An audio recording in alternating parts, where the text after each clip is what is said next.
Okay, guys, we've made it to the House of Dots, and we met Dot herself. She's gonna give us a tour of her art gallery, and we're gonna buy some souvenirs from her afterwards as well.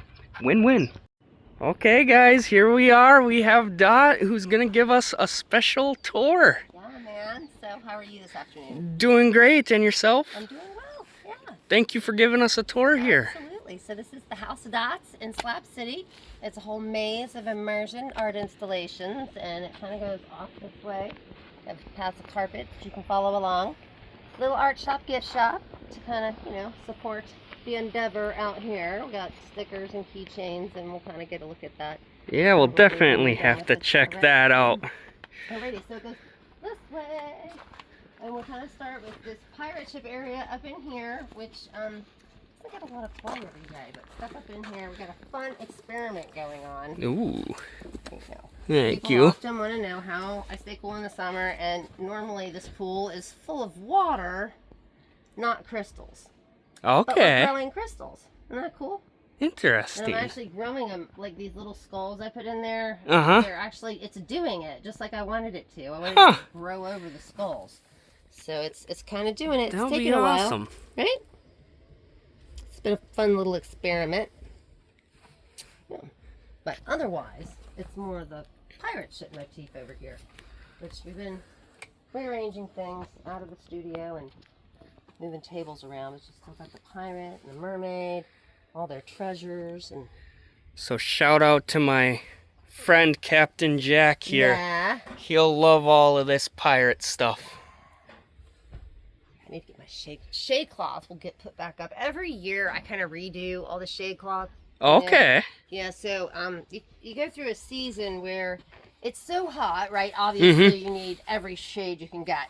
And then all of a sudden it's cold. And it's so cold you're chasing the sun around.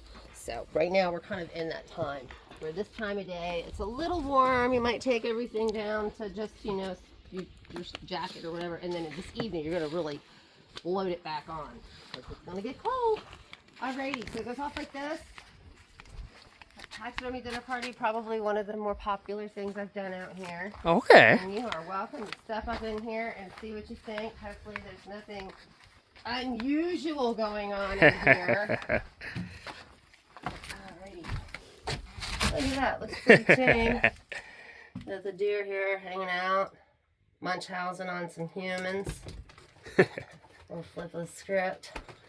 Yeah, see, we're from Michigan, so we're always hunting the deer. This time they're hunting us. We're in California, This guy over here, though, is trying to convince him to go back to being vegans. That's kind of his little stuff, the nephew. He's like, come on, guys. We used to be way more healthy when we were all plant-based. And then we got the Barbie Horror House, which is always fun. It starts with these young ladies going on their little road trip. And then there's a whole movie thing going on here. From genetic testing and being changed into beasts, sliced and diced, eaten. We've got, the genetic physicist guy, G.I. Joe dolls. These are some of the science experiments over here. So, yeah, it's a fun twist on the Barbie movie.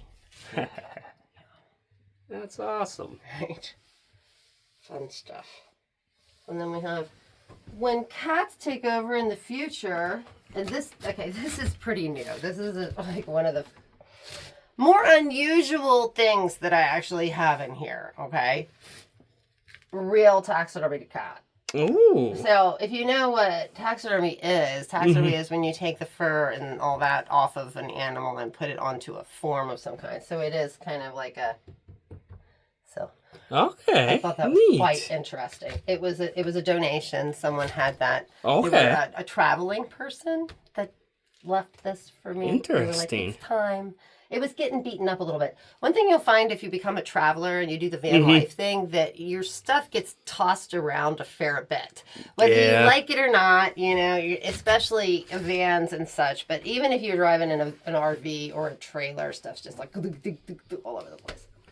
No, a Barbie collection. They're having fun getting all caged at. And then this is my ode to the poor cows that live outside of Brawley and yeah, near Calpatria. There's a couple feedlots out here. Okay. Another reason why we're vegan. When you see these poor cows, so I grew up in more like the Midwest and seeing cows off in the prairies, eating grass and having a pretty good life. And then when you see the cows here at the end of their life, you know, getting fattened up, squeezed in these little tiny chambers, eating, knowing that they're on their way to slaughter. It's and ridiculous. Yeah, it's kind of in your face, just a little too much in your face. It'd be like living next door to like Wampler, the chicken factory, which that's just a plug right there. I don't know if those videos are still around, but they used to be the original viral disgusting videos of people doing horrific things to chickens. Pretty sure it was called Wampler. Let's just throw that one out there. Alrighty. More fun with toys. Yep. This is the plague of Christianity. Yep. Which, you know, we try not to get too religious around here. Except we do have this. This is for him. He's actually not only is he, you know, the patriarch and all that, but he's a preacher. So he spreads the good word. And, you know, everybody comes to Mass on Sundays. Right here. So I do try to give back to the community, and one of the ways that I've chosen to give back to the community is by having a free store thrift store in the form of a bus. Okay. It's right over here. I'm going to show you. I try to keep it pretty well organized for special events and things like that, but then I also have a lot of clothes that are just kind of on the side of the bus, on the other side, that are in bins and things that are available for people whenever. And you said you really built like all of this, right? Yeah. Yep. So step up in there and just get a good look. It's like nice, I think, for people to see that if you do bring clothes here, I will make sure that they are well taken care of until they find someone who needs whatever it is. Perfect way to use this too. Right. Just hung up all the way down. Right, and so this is like a specific bus that has those handrails that's done like subway style. Yep. And I don't know if there's any other buses that exist like that. This one was the Queen Mary. It didn't go they didn't build very many of them. It was too big to go on the road. Kind of a type style. Yeah, so I'm kind of lucky to have it. But it works great for what I wanted it for. I love it. Yep. And it does still run. So that's pretty cool. It needs new tires. Somebody just asked about the tires on that. Did I ever get those tires? No, I never did get the tires. I don't know if I'm probably not going to get the tires for this thing unless I'm really going to be serious about driving. Yeah. I mean... Sure, it'll cost a pretty penny. You know, I think it's diesel. It's very large. There's a reason why the Department of Transportation was not interested in having that thing on the road. So, you know, it's okay. It can come here to stay with the rest of these trailers.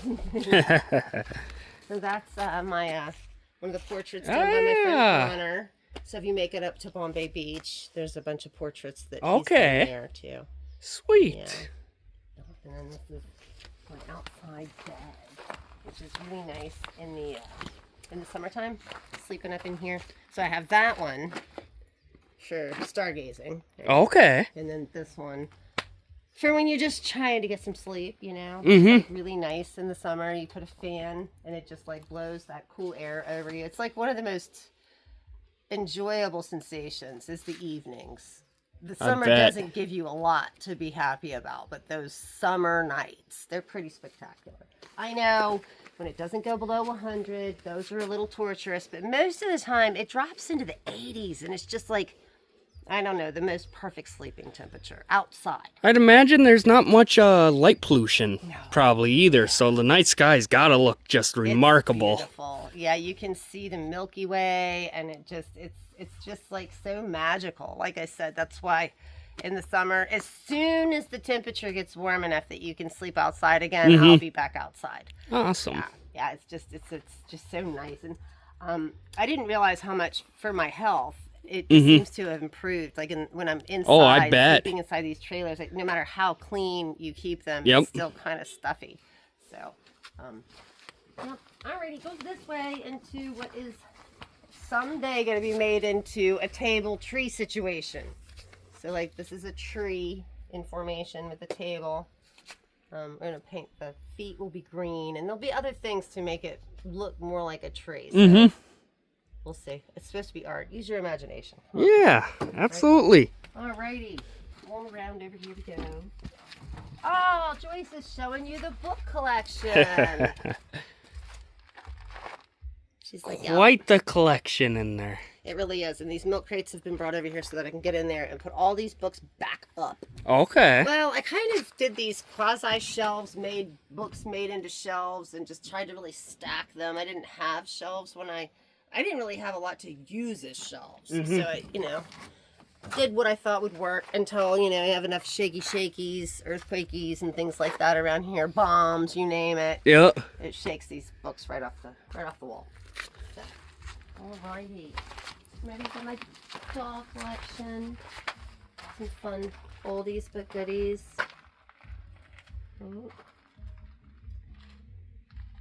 And more books. Yes. Yep. In fact, these are the Harlequin romance style books. Which, some people used to kind of refer to them as like old lady porn. Like your mom used to read these romance novels and you couldn't get their attention while they were reading them. And they're a little salty or spicy or whatever. But these guys are here to judge you if you choose to read any of those books. Some good Puritans. Just letting you know what's up. You're going to go to hell. No, just kidding. Alrighty. This is my my rat's nest. Some fun little miniatures. So, yeah, living in an RV. They do. They kind of like to live in little nooks and crannies. My cats take care of them around here. They'll watch your head. Looks like we had a previous person not watch their head. Oh. Look at that. Cat feeding station. You can see it's empty right now. The cats would be telling you they haven't been fed in days. Always. Not true. There's actually, you can find food over here. I was going to say, they could have food in the dish and they'll still say that they're not being fed. Oh, they'll eat it. If there's a couple pebbles in there, they'll just eat it right in front of you while they tell you they don't have any food. No. There's nothing in here. True cat fashion. Well, let's see. See, yeah, I know. There's some kibble over here. See this bowl right here? This is Bing Bing's bowl.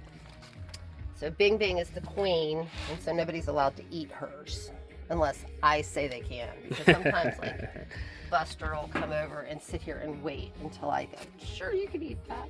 And then he'll eat it. All right. Up in here is my phone collection. Whoop. You just step up in there, take a little gander around. This is where everything kind of started. And again, Joyce is up in here. Let me open this.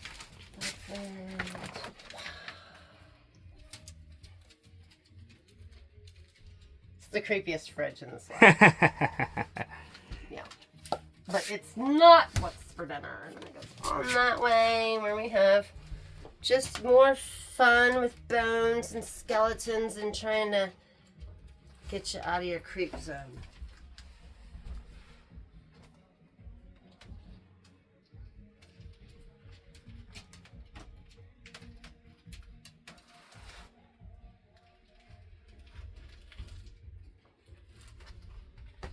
Fun. All right. So, hope you enjoyed that. Absolutely. Around to the front border. And that wraps up our Return to Slab City series. Over this series, you got to learn about Slab City's past, present, and potential future, what's there, and most importantly, how the people live. I want to thank you all for watching, and I hope you enjoyed this series. It's one I've wanted to do for a long time, and I feel as though I achieved my goal of bringing the place proper justice with these updated videos. If you're new here, make sure to go check out the other episodes if you want to learn more about the slabs. Now, for those participating in my treasure hunt, All the info is included in episode 1 of this series. This episode is where the hunt ends. The first person to email me the sum of all numbers using the email in the description will win the copy of There's Treasure Inside, autographed by John Collins Black himself. In this episode, there are 4 audio numbers and 12 visual numbers, but with it being the last episode, some of them might just be a little more sneaky or hard to spot. Some might hide in plain sight or try to trick you a bit, so keep your eyes peeled. Sometimes the answer is more universal than you realize. Good luck, everyone.